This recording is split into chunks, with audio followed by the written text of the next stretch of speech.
Di tengah derasnya arus media sosial, kita sering menjumpai potongan video atau status yang menampilkan ustadz atau ulama saling menjelekan satu sama lain. Bagi sebagian orang, ini jadi tontonan yang seru, bahkan kadang dijadikan bahan komentar dan debat panjang. Namun bagi umat awam, muncul pertanyaan yang lebih serius. Kenapa mereka bisa berselisih?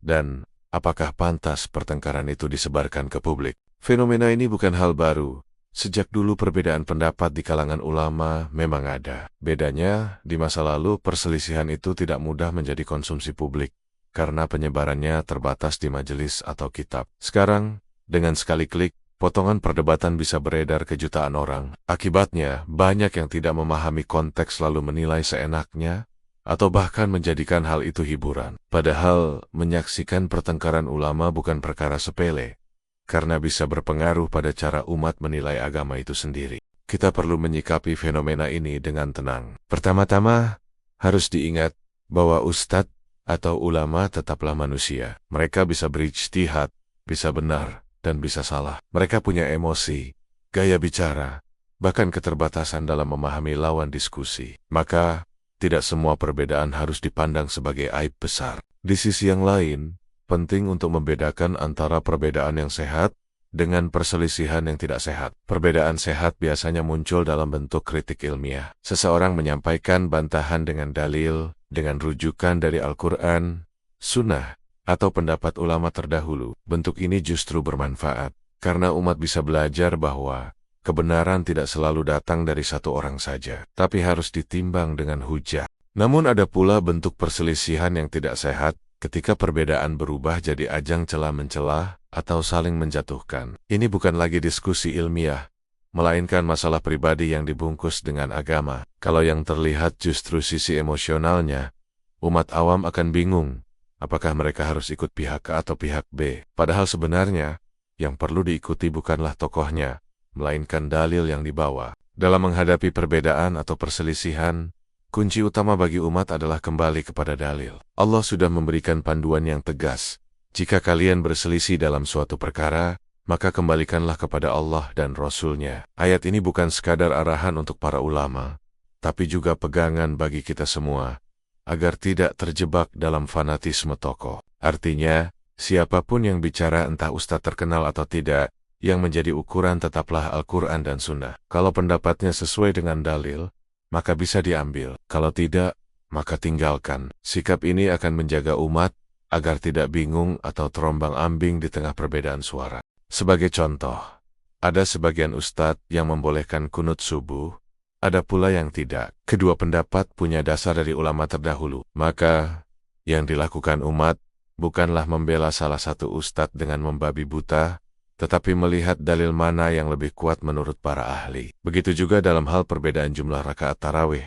Ada yang berpegang pada 11 rakaat, ada pula yang mengikuti 23 rakaat. Semuanya punya landasan, dan umat bisa mengambil salah satu tanpa harus mencela yang lain. Dengan menjadikan dalil sebagai penentu, kita bisa tetap mengambil ilmu, walaupun ustadz yang menyampaikannya sedang berselisih dengan yang lain. Sebaliknya, kalau fokus kita hanya pada sosoknya, maka kita akan mudah kecewa, karena setiap manusia punya kelemahan. Justru dalil yang menjaga kita tetap berada di jalan yang lurus, meskipun para ustadz berbeda pandangan. Meski tampak penuh keributan, sebenarnya ada beberapa hikmah yang bisa dipetik ketika kita melihat perselisihan ulama. Tentu hikmah ini lebih terasa bagi orang yang mau berpikir jernih dan tidak larut dalam dramanya. Pertama, perselisihan bisa menjadi pintu tabayun. Saat mendengar dua pendapat yang berbeda, sebagian orang terdorong untuk mencari tahu dalil mana yang lebih kuat. Dari situ, lahir semangat belajar dan meneliti,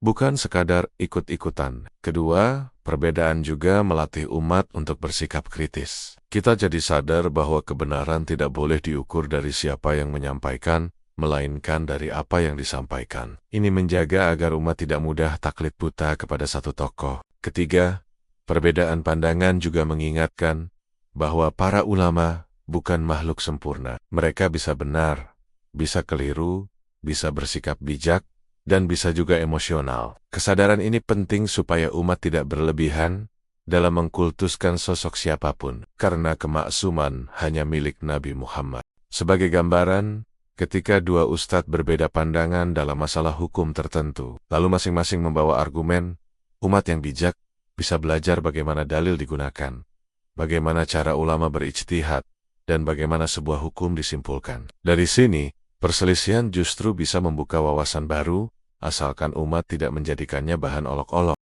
Contoh nyatanya begini. Ada satu kajian yang membahas hukum transaksi online. Seorang ustadz mengatakan hukumnya boleh dengan syarat tertentu, sementara ustadz lain lebih berhati-hati dan menilai ada unsur syubhat. Bagi orang yang mau berpikir, perbedaan ini justru membuat mereka lebih teliti saat bertransaksi. Misalnya memastikan akad jelas, barang yang sesuai dan tidak ada penipuan. Jadi, meskipun lahir dari perbedaan pendapat, umat bisa mendapat pelajaran berharga dalam kehidupan sehari-hari. Namun di sisi lain, mudarat yang lahir dari perselisihan ustadz yang disebarkan ke publik biasanya jauh lebih besar daripada hikmahnya. Masyarakat awam yang minim ilmu seringkali justru bingung. Mereka bertanya-tanya, kalau ustadz saja saling serang, siapa yang harus kami ikuti? Kebingungan ini bisa berujung pada sikap acuh tak acuh. Seakan-akan semua ustadz sama saja. Lebih parah lagi, pertengkaran yang disiarkan ke ruang publik bisa merusak wibawa dakwah. Orang luar Islam atau orang yang hatinya sakit bisa menjadikannya bahan olok-olok. Ulama kalian sendiri tidak rukun, bagaimana mau memberi teladan? Ini jelas merugikan citra Islam, yang semestinya menghadirkan rahmat dan persatuan. Mudarat lain adalah terbukanya aib di tengah-tengah umat. Padahal Rasulullah bersabda, bahwa siapa yang menutupi aib saudaranya, maka Allah akan menutupi aibnya di dunia dan akhirat. Jika perselisihan personal diumbar, maka sama saja menelanjangi kelemahan seorang muslim di depan jutaan mata. Yang lebih berbahaya, perselisihan ini sering menjalar ke pengikutnya. Jamaah yang fanatik akan membela ustadz, pilihannya habis-habisan.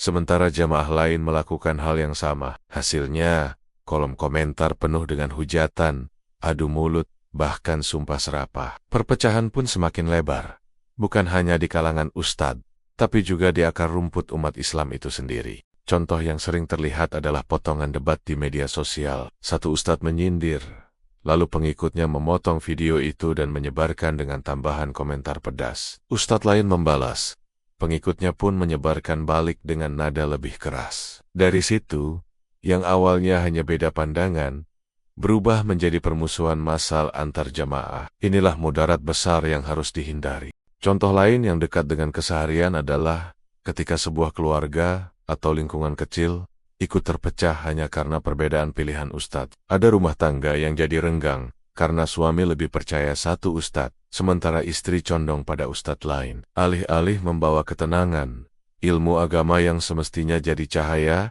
malah berubah jadi sumber pertengkaran di meja makan. Inilah salah satu mudarat besar ketika perbedaan dibawa ke ranah publik tanpa kendali. Disinilah pentingnya kita bisa membedakan, apakah perselisihan yang terjadi di antara para ustadz itu hanya menyangkut hal pribadi, atau memang sudah menyentuh perkara yang membahayakan umat. Karena tidak semua perbedaan perlu disikapi dengan cara yang sama. Kalau ternyata perselisihan itu hanya urusan pribadi, misalnya masalah gaya bicara, cara menyampaikan dakwah, atau selisih paham yang sebenarnya kecil, maka yang terbaik adalah jangan disebarkan. Membesar-besarkan masalah pribadi hanya akan memperluas luka, padahal dengan doa dan nasihat yang baik, hal itu bisa diselesaikan dengan tenang.